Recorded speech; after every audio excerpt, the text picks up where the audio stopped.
In case you guys missed it, the one and only man, the myth, the legend, Ken Levine, did a series of interviews. And apparently a few weeks ago, they invited a few select creators out to try, like 4 to 5 hours is what most of them were saying they got to play, of this new Judas game. Now, Judas is the up and coming game from Ken Levine's new studio. The original studio that made BioShock was like shut down and reformed into this new studio that he's running. And he's been working on it pretty much for about a decade. I mean, it's been about 10 years he's been working on it. He finished BioShock Infinite, started working on this. He gave a talk at GDC 2014 describing his idea for a new game and how he wanted to do this like narrative Lego thing. Nobody really knew what he was talking about. And then he went off and he's been working for years and years and years. And pretty much because he's Ken Levine, Take-Two, the parent company, has been like, okay, do whatever you need to do. Like, whatever. Take your time. You make great games.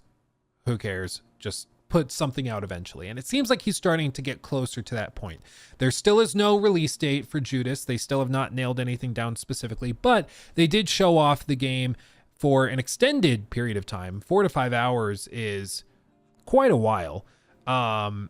And they actually did some interviews with Ken Levine, asking him questions about it, which is awesome. I mean, I think the gameplay looks really solid. It looks quite polished for being a game with no release date even still. And I think a lot of people were pretty impressed with what they showed in terms of footage.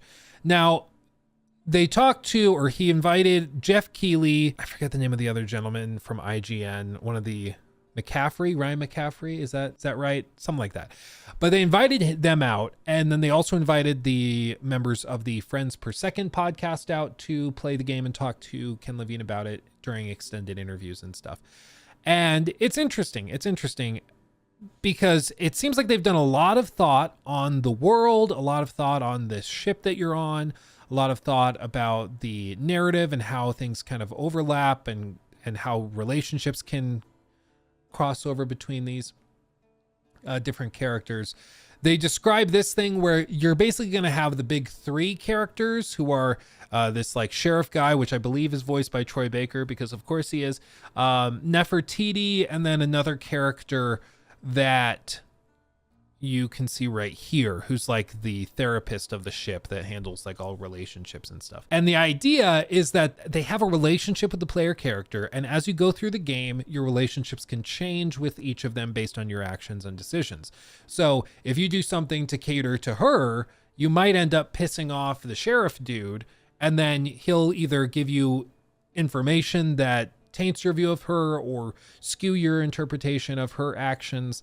Or they might try to sabotage your relationship with her, trying to just make things more dynamic. And the idea is that, again, in Ken Levine's description of it, it's built like narrative Legos where each brick is effectively a different part of the story, and you can rearrange them in different ways to make your own story. So each person who plays the game has a different experience. Now, that sounds interesting.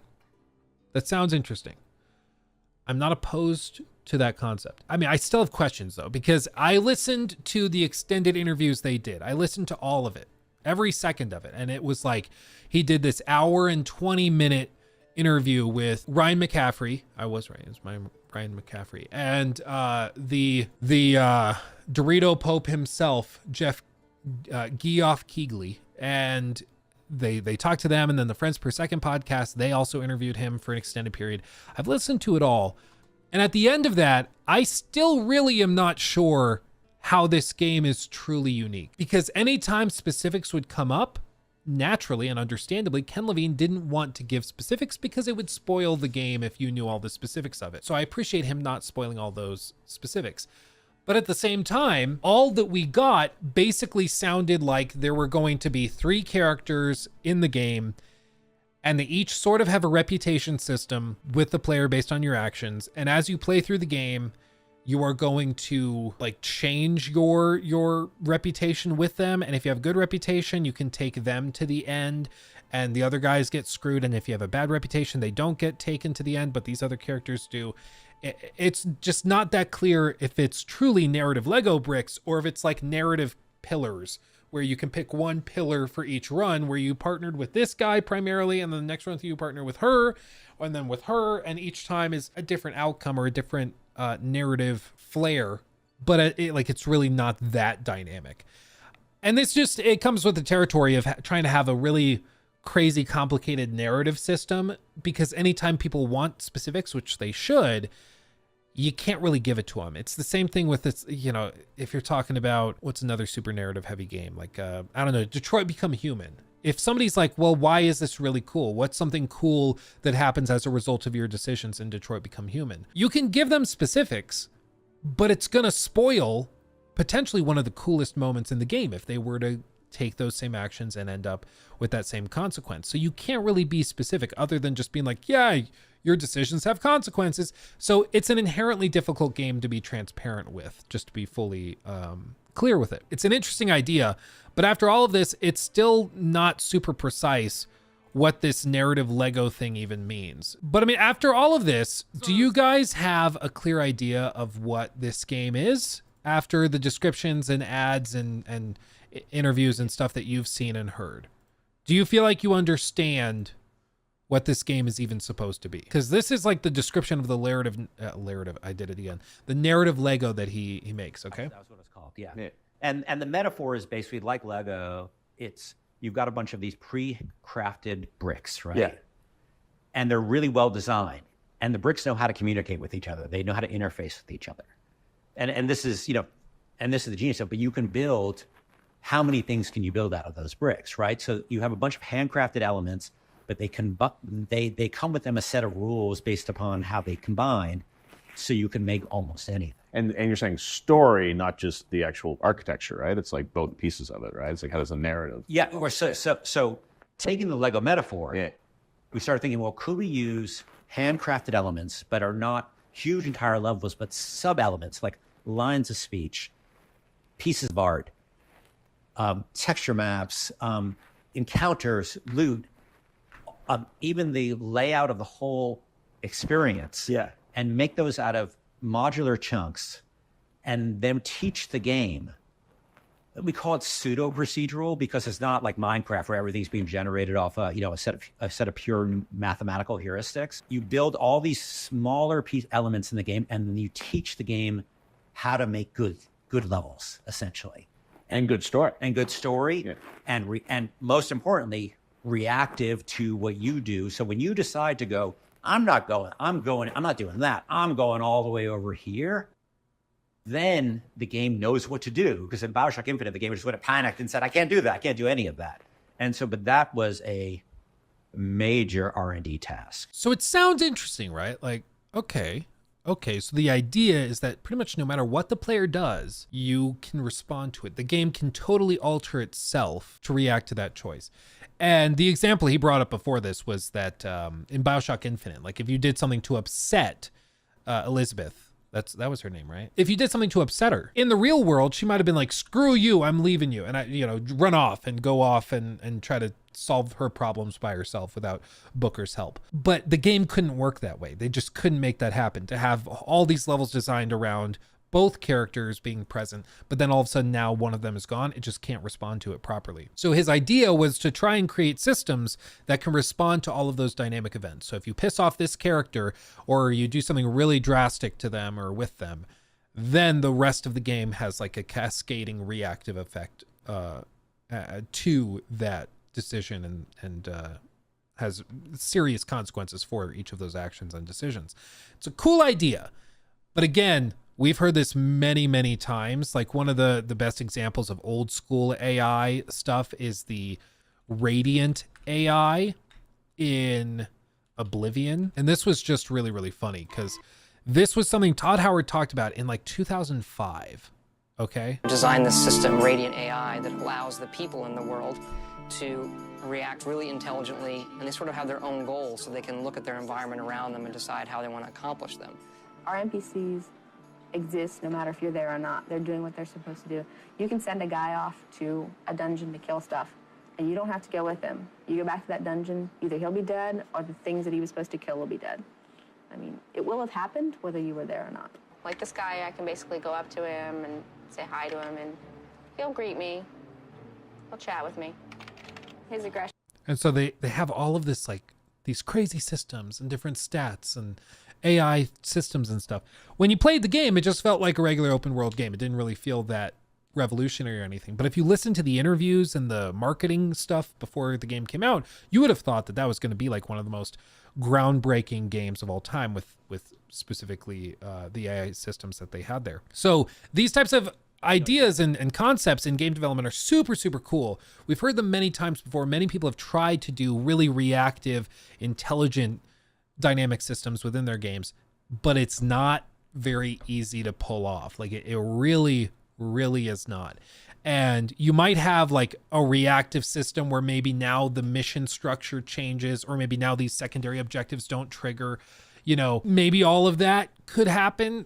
But whether it's fun, whether it feels good is a different question entirely. Because like he just said, they don't use procedural systems entirely. It's like they're putting pieces of levels together in response to your decisions. But again, like a lot of games that try to piece together modular components, they don't retain the same quality level or feeling of quality compared to truly handcrafted games from beginning to end, especially on subsequent run-throughs, especially if you're talking about, encounters that could start to grow repetitive. And that's something which I think is something worth bringing up. I mean, if we look at this, I don't know why that other video had a search, but this one doesn't. If we look at this and we do like repetitive, here he mentions it. We didn't want the audience to pay a price for the pseudo proceduralism, like that they were getting a less interesting looking level or a very repetitive thing. And that's why we sort of use this hybrid model of we handcraft elements and then that are very handcrafted, but they're you have small. Some beautiful cinematic moments. Like there's that. I think we have footage of one of the ones where classic kind of BioShock caliber. And Judas memories. You said those are the crystal. So there's one moment where like you get some of her memories, you get to play those, which are the e-ticket sort of big crazy moments. But then, as you said, with these moments of the big three, those levels, as you said, feel handcrafted. And as you said, I think there are things where posters change and other things like that. But then like the narrative also, as you said, I think it has to be like, when I was talking about BioShock Infinite, the problem was the world couldn't heal itself. If we wanted the player to do something different, I don't want to go down this corridor. I'm going to go over here. It's like, the game would be like, no. So we had to, I think, if you're actually to bullet point the big differences, I think in terms of the BioShock fans, they're to get those big story moments. I'm sure like, you saw like the dropship sequence and you try to go down to Proxima and you run into the asteroid field. The very big moments, but then, and those are more bespoke, but then as you go into the game, the story becomes massively reactive to you and massively dynamic, and you're going to have a very different experience and you're going to have, but I think that we didn't want the player to pay the price for any of this. So that we wanted, what do people expect out of us? They expect a really detailed world that feels lived in, feels believable, feels purposeful, like a society that's thought through, that it's not just like, the evil empire or overlords, blah, but how did this, why did this sort of dark, fucked up world evolve? Like, was it just somebody was evil, or was there a series of necessities, about life in space that led to this kind of terrible situation where you're at the bottom of the barrel of this culture? So again, very interesting. You can tell he's thought about this a lot, maybe too much. And so it's an interesting concept. It's a really interesting concept. And here's kind of my broad feeling with most of this. There are promises being made. There are pitches being made. There are things that they are trying to do which are extremely lofty and will be very difficult to pull off. But this is a game coming from Ken Levine, a noted perfectionist, somebody who has regularly put out Game of the Year contenders or winners every time he releases a game. He's basically been given a decade and an open-ended budget by the publisher to do whatever he wants. And he's very happy and confident with what they have now. And we also are at a technological point where there's never been a better time to be able to pull off something like this. Now, that's true of literally every moment in human history. Every moment, technically is a better moment or a more opportune moment to pull this off. But I think if anybody could manage this, it would probably be Ken Levine. It's just a question mark for me of the minutia of moment-to-moment gameplay. Does it grow repetitive? Are encounters repetitive? Is there enough variety to keep things interesting? Because again, his idea is that he wants every player to have a different experience. One of the naturally really positive things about that is that repetitious or rather repeated run-throughs become much more viable. You can play the game 5 times through and have a different story effectively and different gameplay experience every single time. That's super cool. But if each of the components are repetitive, that won't really matter. It'll still be boring and still get annoying to fight the same encounter 15 times. Or like if they have one movie theater block and it's a block, or a modular section of the game that is a movie theater, and there are different like security guards in that movie theater space, and it has a door on the back side of it that you can go out to get to the next area, and in one run through that might go to an alley, and another run through that might just open up to space, whatever. It might lead to an aquarium, who knows. But they have each of these modular sections that they kind of piece together into a level based on your decisions and actions in the game. And maybe even some of it is slightly randomized. Okay, but if I run into that movie theater 5 times, it's probably going to feel like, okay, been there, done that. This is kind of annoying. And this is paired with a system that he described, at the outset, which was this idea with the main character who is responsible for all of this happening, for the ship collapsing. And every time the player character dies, they come back, are 3D printed into the world. And that's an opportunity to level up, to change your loadout, to make upgrades if you need to, things like that. And I would also fully expect that this is probably the reset for the procedural system. So if you think of it like a roguelike game where each run things change once again, that's basically what's happening here. So it's an interesting idea, but there's still so many questions. There's still so many questions that I just don't know what's happening. Fearless Wolf, thank you for the 10 pounds. Games developers always remind me of bad used car salesmen when the car does like what all other cars can do, getting you from A to B. Or all that does matter is whether it gets you from A to B. All the rest is just gimmicks. Sometimes. There are occasionally games with novel ideas or novel features and things. I do agree gimmicks tend to sell. Like, you remember with Death Stranding, the whole thing with Kojima. Kojima said that he had created an entire new genre. He was like, yeah, we have a new genre of game that I, Hideo Kojima, your god, have invented. And we got the game, and it's like, no, it's just like a UPS delivery driver simulator, and there's collaboration between players, but that's even in From Software games where you can leave notes for other players and stuff. This is not that novel. This isn't that crazy. Yeah, it's the FedEx genre. So it was a gimmick pitched as a totally new genre, and it just didn't end up actually being the case. So I agree. Sometimes people can focus on gimmicks, and that's the whole selling point, and people fail to ask whether it they're focused on the gimmick, and they forget to ask whether the gimmick is actually going to be fun or lead to things that are truly interesting. It's the same thing exactly with Starfield, where it's 1,000 planets that can be explored. Cool. Is that even a good idea though? And as we learned when we got the game, probably wasn't that great of an idea. It probably was a bad idea, but the gimmick idea was super cool. 1,000 planets. How could that not be awesome? Right. So that can be a hiccup for sure. Yeah. Starfield, 1,000 load screens to explore. Exactly. So I love the idea of this, but I am still not sure how novel it is. He describes the big 3, which, as I mentioned, are the cowboy, played by Troy Baker. There's Nefertiti, who's this character, famous biologist responsible for keeping people alive on the ship. Okay, and then the third character is Hope. So the big 3, and the idea is that they'll pop up on the ship as you explore it in these kind of dynamic situations where they'll just appear to you and have a conversation with you, say a few lines, and then things, shift and move based on your actions. And that's cool. All it reminds me of, does anybody know what I'm going to say? Does anyone know what I'm going to say? It reminds me of the Joker in Batman Arkham Knight. If you haven't played that game, you should. But basically what happens is that the Joker, as sort of a figment, the game's a decade old. I feel like I can talk openly about it. The Joker, of course, is like a figment of Batman's imagination in the game. It's not physically there. So as you explore Gotham City, you'll just like zip up to the top of a rooftop and you'll just see the Joker sitting there like on a picnic blanket, drinking tea and eating snacks. And he'll just be like, "Oh, Bats, good to see you." And then you'll jump off and go do the rest of your thing. Or Man-Bat, I don't know, whatever his name is, that thing, when you are also zipping up to the top of a building. It's dynamic. It's not going to be the same building every time, but he'll actually pop out and scare you when you zip up to the top of just Man-Bat. It sounds made up, right? It's not Batman, it's Man-Bat. It's Man-Bear-Bat.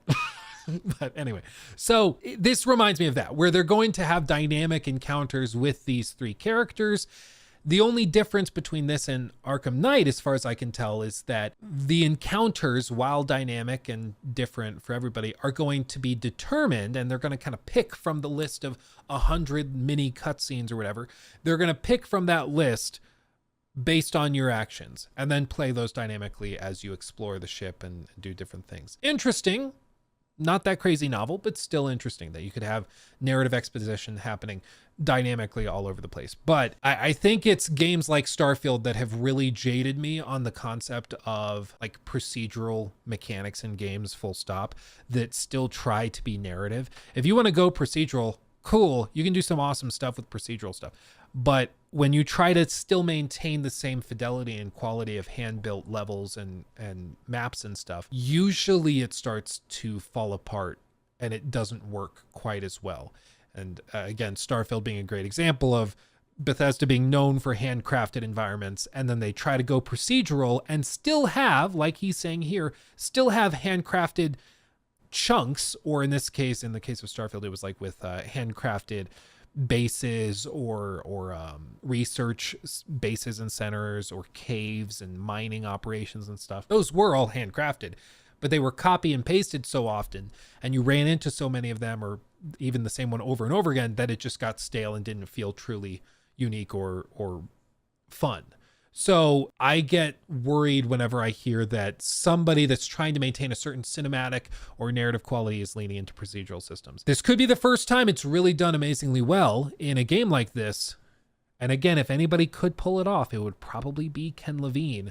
And with the budget that they have and the resources they have, I think they could potentially pull it off. But to me, like, this is an instance of an industry veteran who really knows what he's doing and knows what he's talking about, promising a lot. And whenever we're promised a lot, you guys know me, I get like a little skeptical. The red flags go a little bit, because when you overpromise, it's really easy to underdeliver. And Ken Levine also has a history of sometimes overpromising stuff. In his original reveals for BioShock Infinite, there was a good amount of overpromising. And the game that we got still ended up being phenomenal, but it wasn't really the same game that was initially revealed to press and media. So I'll be keeping an eye on this very closely. And I want this to be very good. I really do. And again, if anybody could pull this off, it would be Ken Levine. But whenever I hear an industry veteran start to make big, broad sweeping promises of super ambitious mechanisms and mechanics and stuff, I just start to get a little bit more cautious and guarded, especially when there's not a lot of specifics that can be given. And I understand, like, Jeff is not here to push and prod, he's not here to interrogate, but none of them ask like particularly hard-hitting questions, and probably because, you know, they're one of like 5 people that were welcomed in to see this game early, and they don't want to burn that bridge or be rude or anything. I get that. It's an early look. They probably don't have that much to show off or discuss, but there are like a lot of big, weighty, lofty promises being made, and it's just surprising to hear not a lot of detail on it. The game looks really, really good in the clips that we've seen, but I still don't really understand how this will fit together in moment-to-moment gameplay. And that could be because they're keeping it close to their chest because it's so awesome and so amazing that you have to just experience it yourself. Or it could be that it's like just really complicated. It's hard to explain, and maybe that's it. Or it might be that, yeah, it does get kind of repetitive. So that is a thing, but we're just not going to really talk about it, you know? That could be it as well. I don't know. What do you guys think? What's your Can you put their explanation in MS Paint so we can understand it better? So anyway, what do you guys think? What do you guys think of all of this? After what you've seen, after what you've heard about it, is this something that you are, dare I say, hyped about? Is this something you're keeping an eye on? What are your thoughts? What are your feelings? He took my thing.